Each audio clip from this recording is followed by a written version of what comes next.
What's up, YouTube? I'm here to do my prediction video for UFC 222. Let's start at the bottom. The first fight is Jordan Johnson versus Adam Milstead. And to me, this fight is going to be a lot like the Curtis Blaydes fight. I think that, Adam Milstead's dropping down to 205, where that's a better weight for him. I just think they gave him a really difficult fight right off the bat. Jordan Johnson, he was 5-0 coming in, 2-0.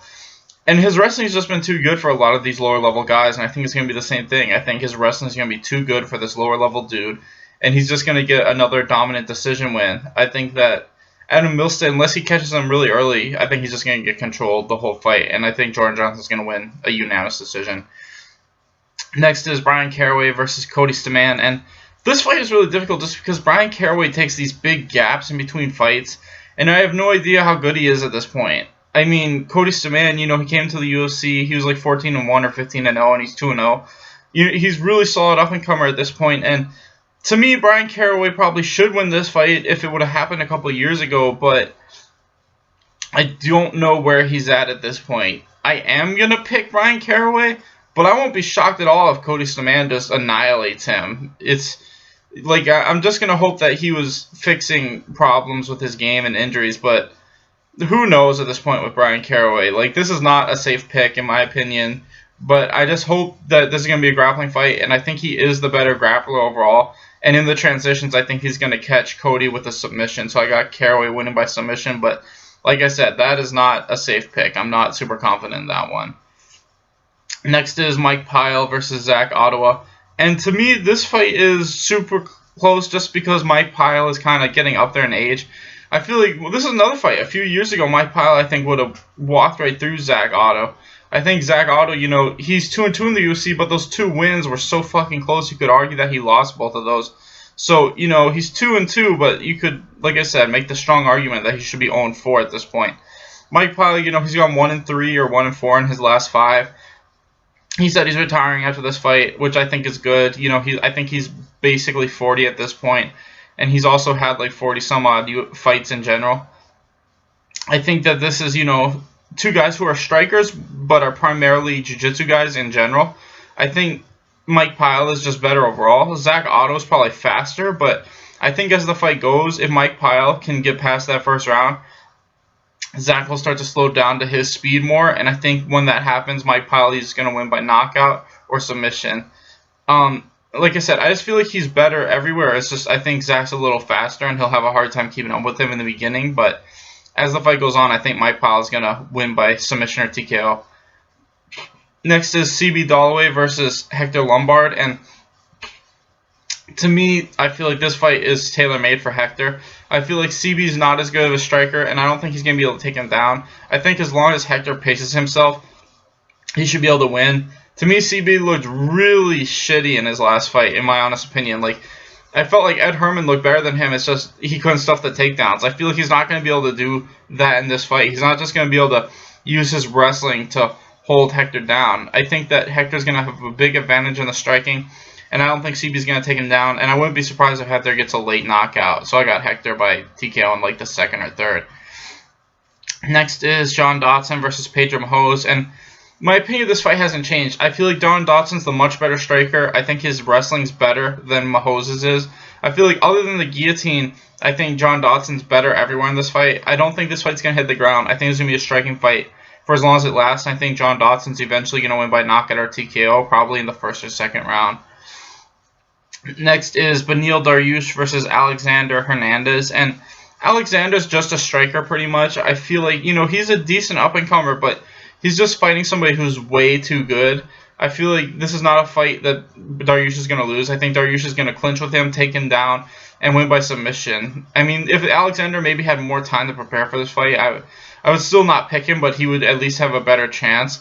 But the fact that he's taking this fight in like a week's notice just makes it even harder to pick him. So I got, like I said, Dariush by like round 1 rear naked choke.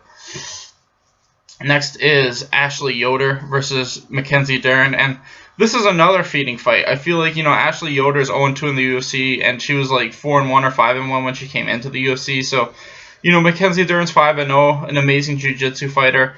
I think the same thing's going to happen for all 3 rounds. Mackenzie Dern will get a takedown early and just control her. I think Ashley Yoder has solid submission defense, so she's probably not going to get submitted. But I think she's just going to get dominated for 3 straight rounds. So I got Mackenzie Dern winning a pretty one-sided, unanimous 37 decision. Next, we got Cat Zingano versus Ketlen Vieira. And to me, Ketlen Vieira showed in her last fight, her takedown defense and grappling off her back isn't that amazing. I feel like, Sarah McMahon just got tired and she was able to kind of just get on top of her. And then once she was on top, Sarah McMahon has no real grappling off her back. I think that's not going to happen. Kat's not going to gas. I think she's going to be able to get the takedowns whenever she needs to. And I think Kat's just going to... It's going to be like a brawly-ish kind of fight. But I think once it gets to the ground, Kat's going to start to dominate. And I think that Kat's just going to win all 3 rounds. And, like I said, dominant 30-27 decision for Kat. Next is Stefan Struve versus Andrei Arlovski. And to me, this fight depends 100% on who can keep the fight where they want it. I think if Stefan can kind of keep it at range, he'll win this fight. And if Andrei Arlovski can get in close, he'll probably win by KO.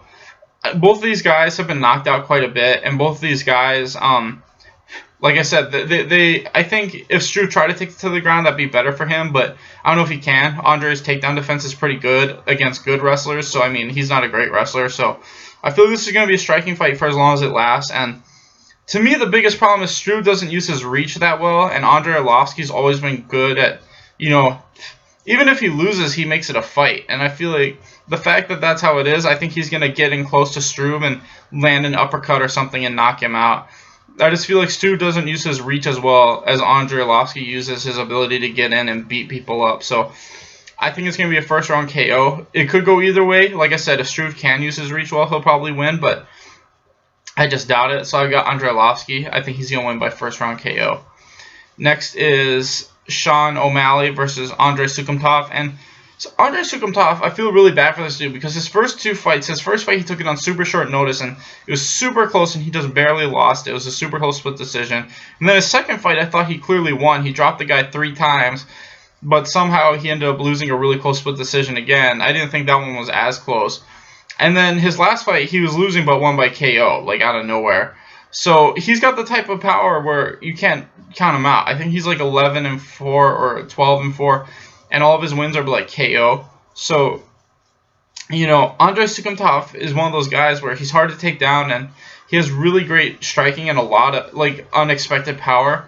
To me, Sean O'Malley, he throws a high volume and he likes to fight really long and shit like that, and he has some decent jiu-jitsu off his back. He's not a great wrestler, but he likes to fight kind of crazy. And this fight's just really tough because I'm leaning towards Andrei Sukhumtov. I just feel like his more conventional style and the fact that he's going to have more knockout power is going to favor him. I feel like, Sean O'Malley, I still have the same fear. I mean, his conditioning looked better in his last fight, but I still don't feel like he has amazing conditioning. I think that, if this is just a straight-up striking fight, which I think it's going to be, I think Andrei is going to eventually land that big punch and win by KO. And that's just what I think is going to happen. I think that probably in the second round, just like Andrei's last fight, they'll be striking back and forth, and eventually Andrei's going to land that big punch and win by KO.